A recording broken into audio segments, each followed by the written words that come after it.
গল্প কবিতা পাঠে সকলকে স্বাগত। আজকের গল্প বিভূতিভূষণ বন্দ্যোপাধ্যায় রচিত অভিশপ্ত। আমার জীবনে সেই একটা অদ্ভুত ব্যাপার সেবার ঘটেছিল। বছর তিনেক আগেকার কথা। আমাকে বরিশালের ওধারে যেতে হয়েছিল একটা কাজে। ও অঞ্চলের একটা গঞ্জ থেকে বেলা 12টার সময় নৌকোয় উঠলুম। আমার সঙ্গে এক নৌকোয় বরিশালের এক ভদ্রলোক ছিলেন। গল্পে গুজবে সময় কাটতে লাগলো। সময়টা পুজোর পরেই। দিনমানটা মেঘলা মেঘলা কেটে গেল। মাঝে মাঝে টিপটিপ করে বৃষ্টিও পড়তে শুরু হলো। সন্ধ্যার কিছু আগে কিন্তু আকাশটা অল্প পরিষ্কার হয়ে গেল। ভাঙা ভাঙা মেঘের মধ্যে দিয়ে চতুর্দশীর চাঁদের আলো অল্প অল্প প্রকাশ হলো। সন্ধ্যা হবার সঙ্গে সঙ্গে আমরা বড় নদী ছেড়ে একটা খালে পড়লুম। শোনা গেল খালটা এখান থেকে আরম্ভ হয়ে নোয়াখালীর উত্তর দিয়ে একেবারে মেঘনায় মিশেছে। পূর্ববঙ্গে সেই আমার নতুন যাওয়া। চোখে কেমন সব একটু নতুন ঠেকতে লাগলো। অপরিসর খালের দুধারে বৃষ্টি স্নাত কেয়ার জঙ্গলে মেঘে আধো ঢাকা চতুর্দশীর জ্যোৎস্না চিকমিক করছিল। মাঝে মাঝে নদীর ধারে বড় বড় মাঠ, সটি, বেত, ফার্ন গাছের বন জায়গায় জায়গায় খালের জলে ঝুঁকে পড়েছে। বাইরে একটু ঠান্ডা থাকলেও আমি ছইয়ের বাইরে বসে দেখতে দেখতে যাচ্ছিলুম। বরিশালের সে অংশটি সুন্দরবনের কাছাকাছি। ছোট ছোট খাল ও নদী চারিধারে। সমুদ্র খুব দূরে নয়। 10-15 মাইল দক্ষিণ পশ্চিমেই হাতিয়া ও সন্দ্বীপ। আর একটু রাত হলো। খালের দুপারের নির্জন জঙ্গল অস্ফুট জ্যোৎস্নায় কেমন যেন অদ্ভুত দেখাতে লাগলো। এ অংশে লোকের বসতি একেবারেই নেই। শুধু ঘন বন আর জলের ধারে বড় বড় হোগলা গাছ। আমার সঙ্গী বললেন, এত রাত্রে আর বাইরে থাকবেন না, আসুন ছইয়ের মধ্যে, এসব জঙ্গলে, বুঝলেন না। তারপর তিনি সুন্দরবনের নানা গল্প করতে লাগলেন। তাঁর এক কাকা নাকি ফরেস্ট ডিপার্টমেন্টে কাজ করতেন। তাঁরই লঞ্চে করে তিনি একবার সুন্দরবনের নানা অংশে বেরিয়েছিলেন। সেই সব গল্প। রাত প্রায় 12টার কাছাকাছি হলো। মাঝি আমাদের নৌকোয় ছিল মোটে একটি। সে বলে উঠল, বাবু, একটু এগিয়ে গিয়ে বড় নদী পড়বে। এত রাতে একা সে নদীতে পাড়ি জমাতে পারবো না, এখানেই নৌকো রাখি। নৌকো সেখানেই বাঁধা হলো। এদিকে বড় বড় গাছের আড়ালে চাঁদ অস্ত গেল। দেখলুম অপ্রশস্ত খালের দুধারেই অন্ধকারে ঢাকা ঘন জঙ্গল। চারিদিকে কোনো শব্দ নেই। পতঙ্গগুলো পর্যন্ত চুপ করেছে। সঙ্গীকে বললুম, মশাই, এই তো সরু খাল, পার থেকে বাঘ লাফিয়ে পড়বে না তো নৌকোর ওপর? সঙ্গী বললেন, না পড়লেই আশ্চর্য হব। শুনে অত্যন্ত পুলকে ছইয়ের মধ্যে ঘেঁষে বসলুম। খানিকটা বসে থাকবার পর সঙ্গী বলল, আসুন একটু শোয়া যাক। ঘুম তো হবে না, আর ঘুমোনো ঠিকও না। আসুন একটু চোখ বুজে থাকি। খানিকটা চুপ করে থাকবার পর সঙ্গীকে ডাকতে গিয়ে দেখি তিনি ঘুমিয়ে পড়েছেন। মাঝিও জেগে আছে বলে মনে হলো না। ভাবলুম, তবে আমিই বা কেন মিথ্যে মিথ্যে চোখ চেয়ে থাকি। মহাজনদের পথ ধরবার উদ্যোগ করলুম। তারপর যা ঘটল সে আমার জীবনের এক অদ্ভুত অভিজ্ঞতা। শুতে যাচ্ছি, হঠাৎ আমার কানে গেল, অন্ধকার বন ঝোপের ওপাশে অনেক দূরে গভীর জঙ্গলের মধ্যে কে যেন কোথায় গ্রামোফোন বাজাচ্ছে। তাড়াতাড়ি উঠে বসলুম। গ্রামোফোন? এ বনে এত রাত্রে গ্রামোফোন বাজাবে কি? কান পেতে শুনলুম। গ্রামোফোন না। অন্ধকারে হিজল হিনতাল গাছগুলো যেখানে খুব ঘন হয়ে আছে, সেখান থেকে কারা যেন উচ্চ কণ্ঠে আর্ত করুণ সুরে কি বলছে। খানিকটা শুনে মনে হলো সেটা একাধিক লোকের সমবেত কণ্ঠস্বর। প্রতিবেশী তেতলার ছাদে গ্রামোফোন বাজলে যেমন খানিকটা স্পষ্ট খানিকটা অস্পষ্ট অথচ বেশ একটানা সুরের ঢেউ এসে কানে পৌঁছই, এও অনেকটা সেই ভাবের। মনে হলো যেন কতগুলো অস্পষ্ট বাংলা ভাষার শব্দও কানে গেল, কিন্তু ধরতে পারা গেল না কথাগুলো কি। শব্দটা মাত্র মিনিটখানেক স্থায়ী হলো, তারপরই অন্ধকার বনভূমি যেমন নিস্তব্ধ ছিল, আবার তেমনই নিস্তব্ধ হয়ে গেল। তাড়াতাড়ি ছইয়ের বাইরে এলুম। চারিপাশের অন্ধকার ঝিঙের বিচির মতন কালো, বনভূমি নীরব, শুধু নৌকোর তলায় ভাটার জল কলকল করে বাজছে, আর শেষ রাত্রের বাতাসে জলের ধারে কেয়া ঝোপে এক প্রকার অস্পষ্ট শব্দ হচ্ছে। পাড় থেকে দূরে হিজল গাছের কালো গুঁড়িগুলোর অন্ধকারে এক অদ্ভুত চেহারা হয়েছে। ভাবলুম সঙ্গীদের ডেকে তুলি, আবার ভাবলুম বেচারীরা ঘুমুচ্ছে, ডেকে কি হবে, তার চেয়ে বরং নিজে জেগে বসে থাকি। দাঁড়িয়ে দাঁড়িয়ে একটা সিগারেট ধরালুম, তারপর আবার ছইয়ের মধ্যে ঢুকতে যাব। এমন সময় সেই অন্ধকারে ঢাকা বিশাল বনভূমির কোন অংশ থেকে সুস্পষ্ট উচ্চ আর্তকরুণ ঝিঝি পোকার রবের মতো তীক্ষ্ণ স্বর তীরের মতন জমাট অন্ধকারের বুক চিরে আকাশে উঠল। ওগো নৌকো যাত্রীরা, তোমরা কারা যাচ্ছ? আমরা শ্বাস বন্ধ হয়ে মোলাম, আমাদের ওঠাও, ওঠাও, আমাদের বাঁচাও। নৌকার মাঝিটা ধর্মর করে জেগে উঠল। আমি সঙ্গীকে ডাকলুম, মশাই, ও মশাই, উঠুন, উঠুন।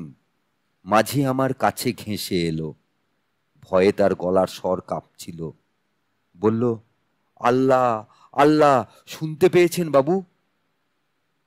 সঙ্গী উঠে জিজ্ঞাসা করলে, কি কি মশাই, ডাকলেন কেন? কোনো জানোয়ার টানোয়ার নাকি? আমি ব্যাপারটা বললুম। তিনিও তাড়াতাড়ি ছইয়ের বাইরে এলেন। তিনজনে মিলে কান খাড়া করে রইলুম। চারিদিক আবার চুপ। ভাটার জল নৌকোর তলায় বেঁধে আগের চেয়েও জোরে শব্দ হচ্ছিল। সঙ্গী মাঝিকে জিজ্ঞেস করলেন, এটা কি তবে? মাঝি বললে, হ্যাঁ বাবু, বাঁয়েই কীর্তিপাশার গড়। সঙ্গী বললেন, তবে তুই এত রাত্রে এখানে নৌকো রাখলি কেন, বেকুব কোথাকার? মাঝি বললে, তিনজন আছি বলেই রেখেছিলাম বাবু, ভাটার টানে নৌকো পিছিয়ে নেবার তো জো ছিল না। কথাবার্তার ধরন শুনে সঙ্গীকে বললুম, কি মশাই, কি ব্যাপার, আপনি কিছু জানেন নাকি? ভয়ে যত না হোক বিস্ময়ে আমরা কেমন হয়ে গিয়েছিলুম। সঙ্গী বললেন, ওরে, তোর সেই কেরোসিনের ডিবেটা জ্বাল, আলো জেলে বসে থাকা যাক, রাত এখনো ঢের। মাঝিকে বললুম, তুই শব্দটা শুনতে পেয়েছিলি? সে বললে, হ্যাঁ বাবু, আওয়াজ কানে গিয়েই তো আমার ঘুম ভেঙে গেল। আমি আরো দুবার নৌকো বেয়ে যেতে যেতে ও ডাক শুনেছি। সঙ্গী বললে, এটা এ অঞ্চলের একটা অদ্ভুত ঘটনা। তবে এ জায়গাটা সুন্দরবনের সীমানায় বলে আর এ অঞ্চলে কোনো লোকালয় নেই বলে শুধু নৌকোর মাঝিদের কাছেই এটা সুপরিচিত। এর পেছনে একটা ইতিহাস আছে, সেটা অবশ্য নৌকোর মাঝিদের পরিচিত নয়। সেইটে আপনাকে বলি শুনুন। তারপর ধুমায়িত কেরোসিনের ডিবার আলোয় অন্ধকার বনের বুকের মধ্যে বসে সঙ্গীর মুখে কীর্তিপাশার গড়ের ইতিহাসটা শুনতে লাগলুম। ৩০০ বছর আগেকার কথা। মুনিম খাঁ তখন গৌড়ের সুবাদার।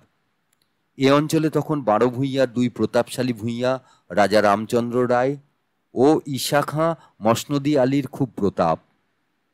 মেঘনার মোহানার বাহির সমুদ্র, যাকে এখন সন্দ্বীপ চ্যানেল বলে, সেখানে তখন মগ আর পর্তুগিজ জলদস্যুরা শিকারান্বেষণে সেন পাখির মতো ওত পেতে বসে থাকত।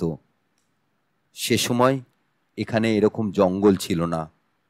এ সমস্ত জায়গা তখন কীর্তি রায়ের অধিকারে ছিল। এইখানে তার সুদৃঢ় দুর্গ ছিল। মগ জলদস্যুদের সঙ্গে তিনি অনেকবার লড়েছিলেন। তাঁর অধীনে সৈন্য সামন্ত, কামান, যুদ্ধের কোষা সবই ছিল। সন্দ্বীপ তখন ছিল পর্তুগিজ জলদস্যুদের প্রধান আড্ডা।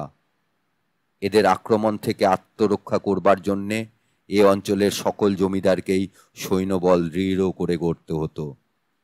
এ বনের পশ্চিম ধার দিয়ে তখন আর একটা খাল বড় নদীতে পড়ত। বনের মধ্যে তার চিহ্ন এখনো আছে। কীর্তি রায় অত্যন্ত অত্যাচারী এবং দুর্ধর্ষ জমিদার ছিলেন। তাঁর রাজ্যে এমন সুন্দর মেয়ে কমই ছিল যে তাঁর অন্তঃপুরে একবার না ঢুকেছে।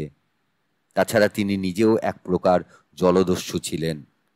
তার নিজের অনেকগুলো বড় ছিপ ছিল।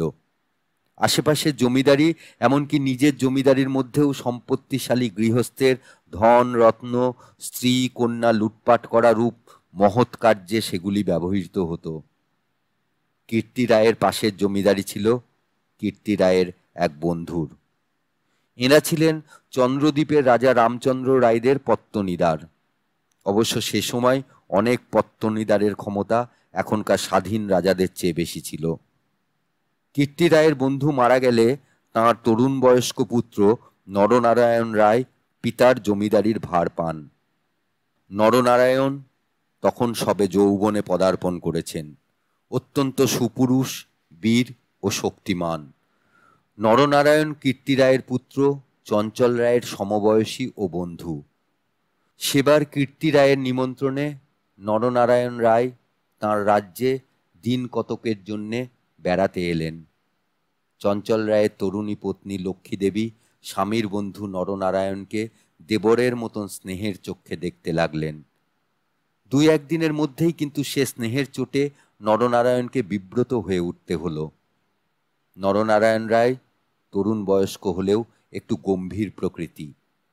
বিদ্যুৎ চঞ্চলা তরুণী বন্ধু পত্নীর ব্যঙ্গ পরিহাসে গম্ভীর প্রকৃতি নরনারায়ণের মান বাঁচিয়ে চলা দুষ্কর হয়ে পড়ল।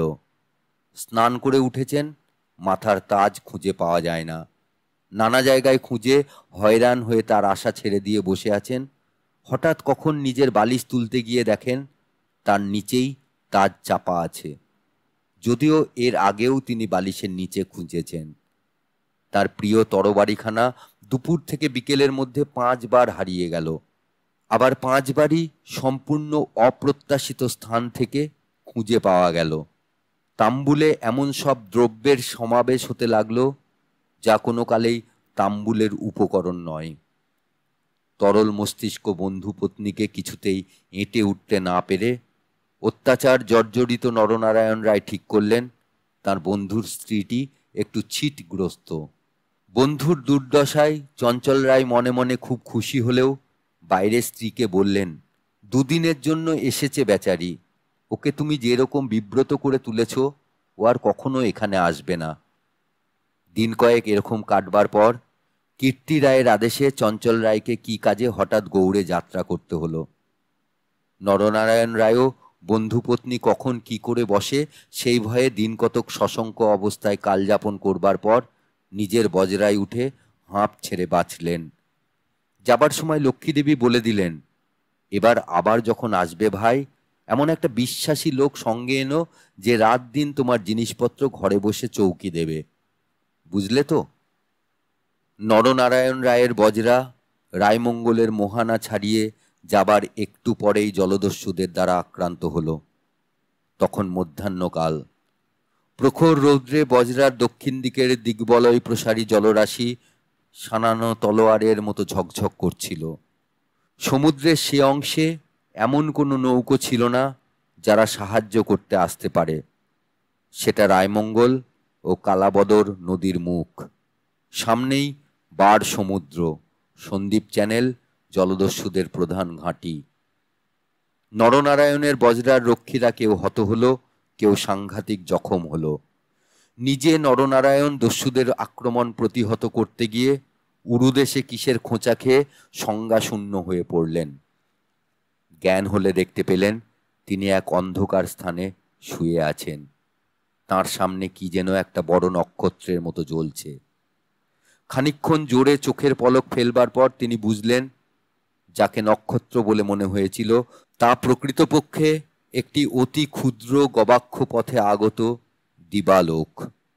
নরনারায়ণ দেখলেন তিনি একটি অন্ধকার কক্ষের আর্দ্র মেঝের ওপর শুয়ে আছেন। ঘরের দেওয়ালের স্থানে স্থানে সবুজ শ্যাওলার দল গজিয়েছে। আরো কদিন, আরো করাত কেটে গেল। কেউ তাঁর জন্যে কোনো খাদ্য আনলো না। তিনি বুঝলেন যারা তাকে এখানে এনেছে তাকে না খেতে দিয়ে মেরে ফেলাই তাদের উদ্দেশ্য। মৃত্যু, সামনে নির্মম মৃত্যু। সে দিনমানও কেটে গেল। আঘাতজনিত ব্যথায় এবং ক্ষুধা তৃষ্ণায় অবসন্ন দেহে নরনারায়ণের চোখের সামনে থেকে গবাক্ষ পথের শেষ দিবালোক মিলিয়ে গেল। তিনি অন্ধকার ঘরের পাষাণ শয্যায় ক্ষুধা কাতর দেহ প্রসারিত করে অধীরভাবে মৃত্যুর অপেক্ষা করতে লাগলেন। প্রকৃতির একটা ক্লোরোফর্ম আছে। যন্ত্রণা পেয়ে মরছে এমন প্রাণীকে মৃত্যু যন্ত্রণা থেকে বাঁচাবার জন্যে সেটা মুমূর্ষু প্রাণীকে অভিভূত করে। ধীরে ধীরে যেন সেই দয়াময়ী মৃত্যু তন্দ্রা এসে তাকেও আশ্রয় করলে। অনেকক্ষণ পরে, কতক্ষণ পরে তা তিনি বুঝতে পারলেন না। হঠাৎ আলো চোখে লেগে তাঁর তন্দ্রা ঘোর কেটে গেল। বিস্মিত নরনারায়ণ চোখ মেলে দেখলেন তাঁর সামনে প্রদীপ হস্তে দাঁড়িয়ে তাঁর বন্ধু পত্নী লক্ষ্মী দেবী। কথা বলতে গিয়ে লক্ষ্মী দেবীর ইঙ্গিতে নরনারায়ণ থেমে গেলেন। লক্ষ্মী দেবী হাতের প্রদীপটি আঁচল দিয়ে ঢেকে নরনারায়ণকে তাঁর অনুসরণ করতে ইঙ্গিত করলেন। একবার নরনারায়ণের সন্দেহ হলো, এসব স্বপ্ন নয় তো? কিন্তু ওই যে দীপশিখার উজ্জ্বল আলোয় আর্দ্র ভিত্তিগাত্রের সবুজ শ্যাওলার দল স্পষ্ট দেখা যায়। নরনারায়ণ শক্তিমান যুবক, ক্ষুধায় দুর্বল হয়ে পড়লেও নিশ্চিত মৃত্যুর গ্রাস থেকে বাঁচবার উৎসাহে তিনি দৃঢ় পদে অগ্রবর্তিনী ক্ষিপ্রগামিনী বন্ধুপত্নীর পশ্চাৎ পশ্চাৎ চললেন। একটা বক্রগতি পাথরের সিঁড়ি দিয়ে উপরে উঠে একটি দীর্ঘ সুড়ঙ্গ পার হবার পর তিনি দেখলেন যে কীর্তি রায়ের প্রাসাদের সামনের খালধারে এসে পৌঁছেছেন। লক্ষ্মীদেবী একটা ছোট বেতে বোনা থলি বের করে তাঁর হাতে দিয়ে বললেন, এতে খাবার আছে, এখানে খেও না। তুমি সাঁতার জানো, খাল পার হয়ে ওপারে গিয়ে কিছু খেয়ে নাও, তারপর যত শিগগির পারো পালিয়ে যাও। ব্যাপার কি নরনারায়ণ একটু একটু বুঝলেন। তাঁর বিস্তৃত জমিদারি কীর্তি রায়ের জমিদারির পাশেই, এবং তাঁর অবর্তমানে কীর্তি রায়ই দনুজমর্দন দেবের বংশধরদের ভবিষ্যৎ পত্তনিদার। অত বড় বিস্তৃত ভূসম্পত্তি সৈন্য সামন্ত কীর্তি রায়ের হাতে এলে তিনি কি আর কিছু গ্রাহ্য করবেন? কীর্তি রায় যে মাথা নিচু করে আছেন তার এই কি কারণ নয় যে তাঁর এক পাশে বাকলা চন্দ্রদ্বীপ, অন্য পাশে ভুলুয়ার প্রতাপশালী ভূঁইয়া রাজা লক্ষণ মাণিক্য।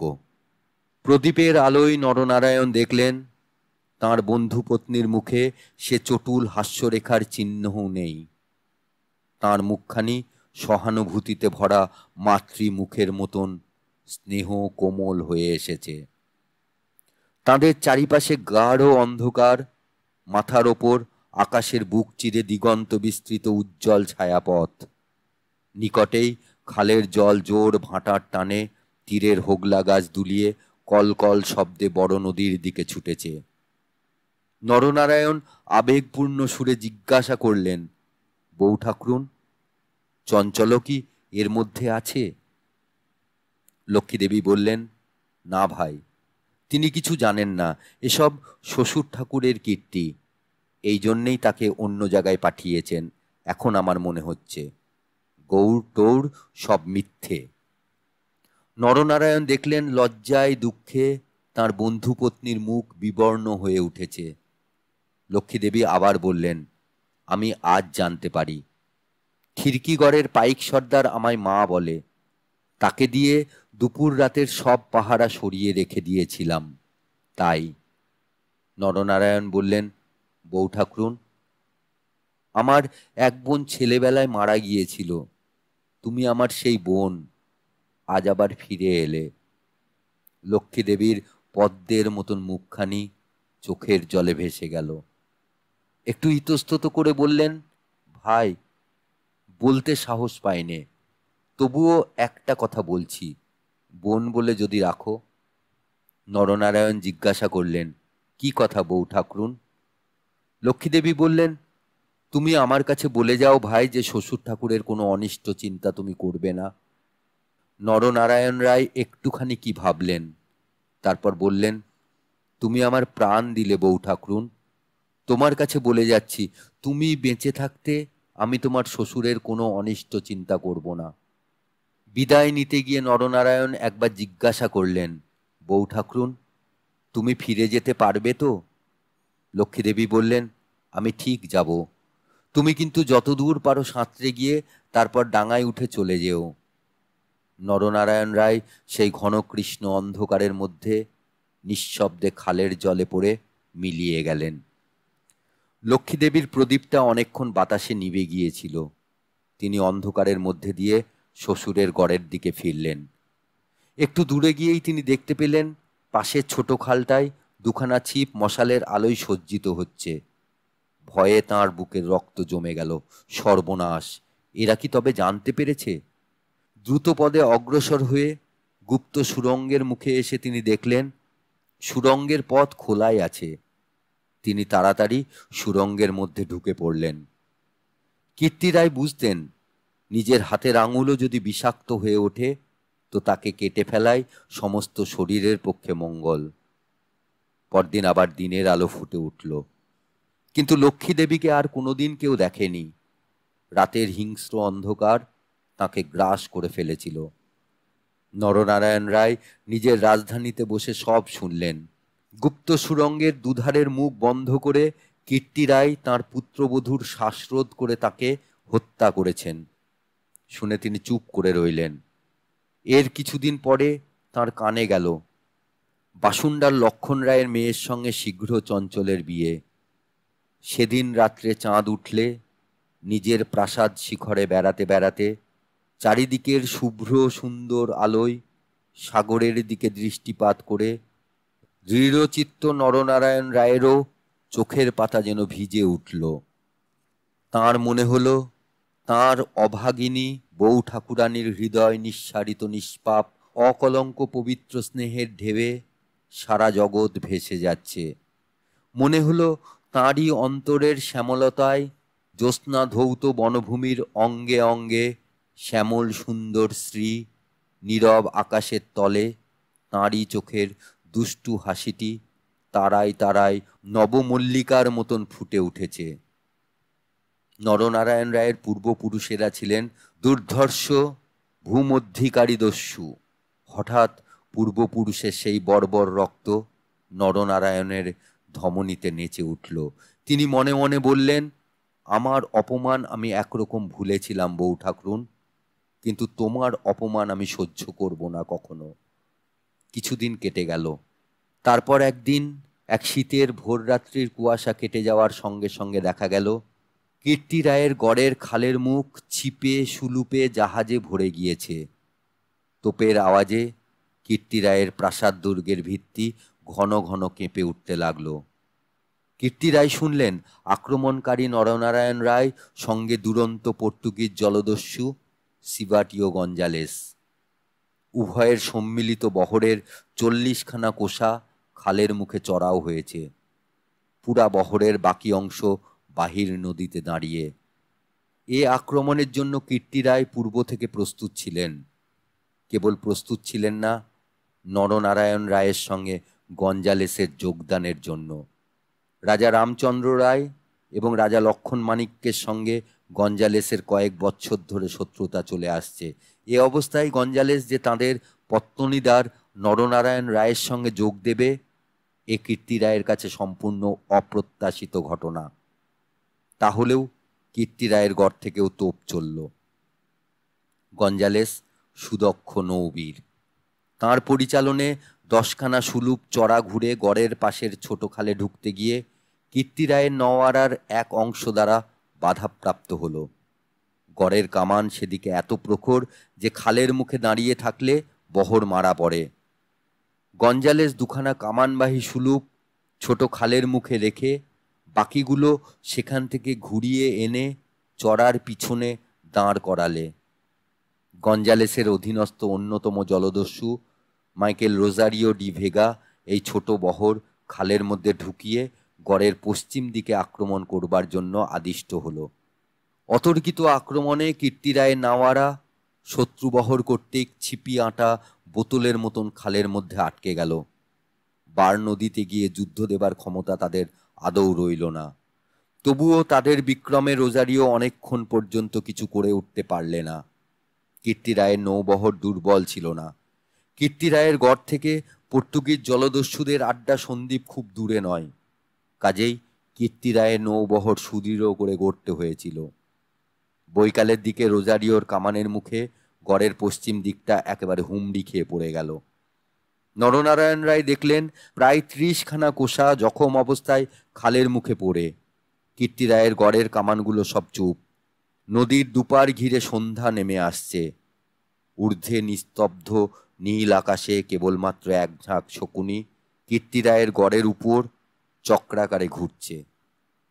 হঠাৎ বিজয় উন্মত্ত নরনারায়ণ রায়ের চোখের সম্মুখে বন্ধু পত্নীর বিদায়ের রাতের সন্ধ্যার পদ্মের মতো বিষাদ ভরা ম্লান মুখখানি, কাতর মিনতিপূর্ণ সেই চোখ দুটি মনে পড়ল।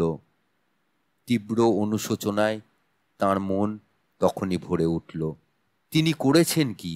এই রকম করে কি তিনি তার স্নেহময়ী প্রাণদাত্রীর শেষ অনুরোধ রাখতে এসেছেন? নরনারায়ণ রায় হুকুম জারি করলেন, কীর্তিরায়ের পরিবারের এক প্রাণীরও যেন প্রাণহানি না হয়।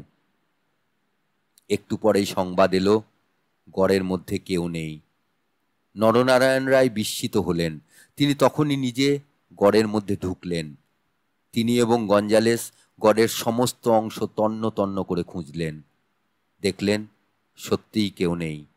পর্তুগিজ বহরের লোকেরা গড়ের মধ্যে লুটপাট করতে গিয়ে দেখলে মূল্যবান দ্রব্যাদি বড় কিছু নেই।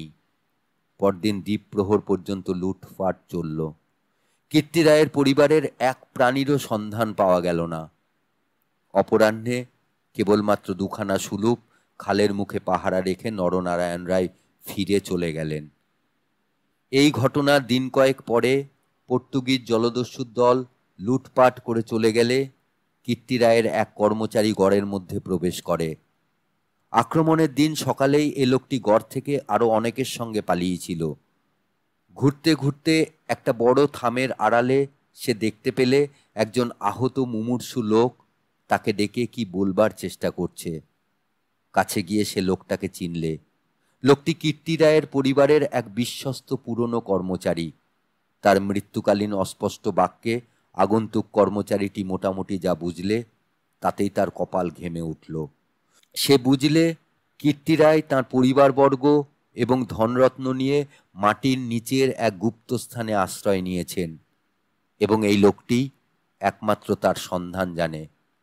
তখনকার আমলে এই গুপ্ত গৃহগুলি প্রায় সকল বাড়িতেই থাকত এবং এর ব্যবস্থা এমন ছিল যে বাইরে থেকে কেউ এগুলো না খুলে দিলে তা থেকে বেরুবার উপায় ছিল না। কোথায় সে মাটির নিচে ঘর তা স্পষ্ট করে বলবার আগেই আহত লোকটি মারা গেল। বহু অনুসন্ধানেও গড়ের কোন অংশে সে গুপ্তগৃহ ছিল তা কেউ সন্ধান করতে পারলে না। এই রকমে কীর্তিরায় ও তাঁর পরিবারবর্গ অনাহারে তিলে তিলে শ্বাসরুদ্ধ হয়ে গড়ের যে কোন নিভৃত ভূগর্ভস্থ কক্ষে মৃত্যুমুখে পতিত হলেন তার আর কোনো সন্ধানই হল না। সেই বিরাট প্রাসাদ দুর্গের পর্বত প্রমাণ মাটি পাথরের চাপে হতভাগ্যদের সাদা হাড়গুলো কোন বায়ুশূন্য অন্ধকার ভূকক্ষে তিলে তিলে গুঁড়ো হচ্ছে, কেউ তার খবর পর্যন্ত জানে না। ওই ছোট খালটা প্রকৃতপক্ষে সন্দ্বীপ চ্যানেলেরই একটা খাড়ি। খাড়ির ধার থেকে একটুখানি গেলে গভীর অরণ্যের ভিতর কীর্তিরায়ের গড়ের বিশাল ধ্বংসস্তূপ এখনো বর্তমান আছে, দেখা যাবে। খাল থেকে কিছু দূরে অরণ্যের মধ্যে 2 সার প্রাচীন বকুল গাছ দেখা যায়। এখন এ বকুল গাছের সারের মধ্যে দুর্ভেদ্য জঙ্গল আর শুলো কাঁটার বন। তখন এখানে রাজপথ ছিল। আর খানিকটা গেলে একটা বড় দিঘি চোখে পড়বে।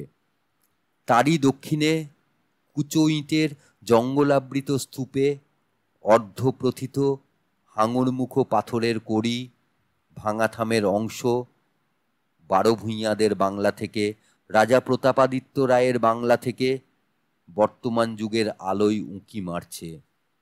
দিঘির সেই স্টক সোপানে সকাল সন্ধ্যায় তখন অতীত যুগের রাজবধূদের রাঙা পায়ের অলোকতক রাগ ফুটে উঠত। এখন সেখানে দিনের বেলায় বড় বড় বাঘের পায়ের থাবার দাগ পড়ে। গোখুরা কেউটে সাপের দল ফনা তুলে ঘুরে বেড়ায়। বহুদিন থেকেই এখানে একটা অদ্ভুত ব্যাপার ঘটে থাকে।